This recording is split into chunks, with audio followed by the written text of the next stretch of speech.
Hi అండి, అందరికీ నమస్కారం. Welcome back to my channel. ఈరోజు బీరకాయ మెత్తల కర్రీ ఎలా చేసుకోవాలో చూద్దాం రండి.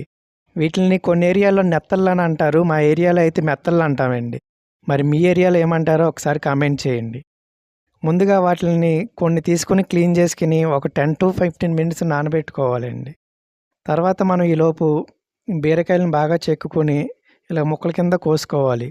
యాక్చువల్లీ కొన్ని బీరకాయలు చేదుగా కూడా ఉంటాయి. మనం కోసేటప్పుడే కొంచెం ఒకసారి చెక్ చేసుకుంటే మంచిదండి. ఈ కర్రీలోకి ఉల్లిపాయలు కూడా ఎక్కువగా అవసరం లేదండి. ఒక 2 ఉల్లిపాయలు సరిపోతాయి. వాటిని కూడా ఒక చిన్నగా ముక్కలుగా కోసుకొని రెడీ చేసుకోవాలండి. తర్వాత మీ కారానికి తగ్గట్టు 2, 3 పచ్చిమిరపకాయలు కూడా చిన్న చిన్న ముక్కల కింద కోసుకోవాలి. తర్వాత ఒక 2 టమాటాలు కూడా తీసుకుని అవి కూడా చిన్న చిన్న ముక్కల కింద కోసుకోవాలి. రెడీ చేసుకోవాలండి మొత్తం అన్నీ. తర్వాత ముందుగా నానబెట్టిన మెత్తలను శుభ్రంగా కడుక్కొని రెడీ చేసుకుని ఒక ప్యాన్ తీసుకుని కొంచెం ఆయిల్ వేసి ఆ మెత్తల్ని ఇందులో లైట్గా కొంచెం ఒక 80% డీప్ ఫ్రై లాగా ఫ్రై చేసుకోవాలండి. అలా చేసుకోవడం వల్ల కొంచెం స్మెల్ అనేది తగ్గుద్ది.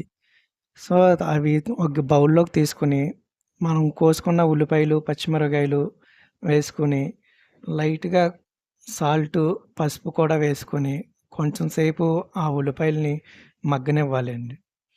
ఇలా చేయడం వల్ల ఉల్లిపాయలు అవి త్వరగా మగ్గుతాయి. అలాగే మనకి అడుగు కూడా మాడకుండా బాగుంటుందండి.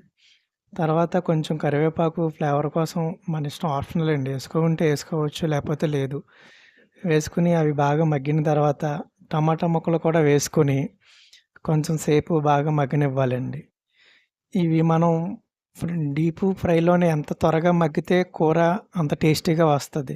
సో మనం ఉప్పు కారం వేయకముందు మనం ఆయిల్లో ఎంత దగ్గరగా వచ్చే వరకు ఫ్రై చేసుకుంటామో కూర అంత టేస్ట్గా ఉంటుందండి. తర్వాత బీరకాయ ముక్కలను కూడా వేసుకొని అవి కూడా మగ్గే వరకు ఒక 1 to 2 మినిట్స్ గ్యాప్ ఇచ్చుకుంటూ కలుపుకుంటూ తిప్పుకుంటూ ఉండాలండి. సో ఇవి కూడా బాగా మగ్గిన తర్వాత ఇక డైరెక్ట్గా మనం ముందుగా వేయించుకున్న మెత్తలను కూడా వేసుకుని 1 మినిట్ మగ్గనివ్వాలి. తర్వాత కొంచెం సాల్టు, కొంచెం పసుపు, కొంచెం కారం వేసుకుని బాగా కలుపుకోవాలండి. ఈ మనం ముందుగానే సాల్టు పసుపు వేసాం కాబట్టి మనం రుచికి తగ్గట్టు చూసుకుని వేసుకోవాలండి. అలాగే పచ్చిమిరపకాయలు కారం బట్టి కూడా మనం కారం కూడా చూసుకుని మనం తినేదాన్ని బట్టి అడ్జస్ట్ చేసుకుని వేసుకోవాలండి.